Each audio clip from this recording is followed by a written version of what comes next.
رانی پور کی ہی پیرانی حویلی میں ایک اور بچی کو گم کرنے کا انکشاف ہوا ہے۔ سندھ کے علاقے کمبر سے تعلق رکھنے والی نوجوان لڑکی ثنا گرامانی رانی پور کی حویلی سے گم کر دی گئی ہے۔ ورثاء کو شک ہے کہ اسے بھی فاطمہ کی طرح قتل کر دیا گیا ہے۔ کمبر کے سینئر صحافی حاکم خاسکیلی کے مطابق 20 سالہ لڑکی ثنا گرامانی کی شادی کے 7 ماہ بعد شوہر کے ساتھ انبن اور جان کے خطرے کے پیش نظر ورثاء نے اسے اپنے مرشدوں کی رانی پور میں واقع حویلی میں امانت کے طور پر بھجوایا تھا تاکہ اس کی جان محفوظ رہ سکے اور شوہر کے ساتھ اس کا تنازعہ ان کے مرشد حل کرا سکیں۔ ورثاء کا الزام ہے کہ رانی پور کے بااثر شخص نے مسئلہ حل کرنے کے بجائے ثنا گرامانی کو گم کر دیا اور انہیں خدشہ ہے کہ ثنا کو بھی فاطمہ کی طرح قتل کر دیا گیا ہے۔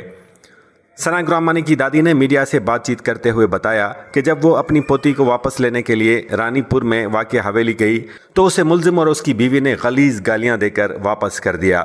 رائل سائیں جی گھر واری مکھے اہڑی گالیوں ڈنیں ایڈو مکھے بیستو کئیں ت بھجے بھاجو کر سہیل جے در توں نوسے آئیاں ماکھے اہڑیوں کچیوں گالیوں ڈنیوں مکھے ماں روئندی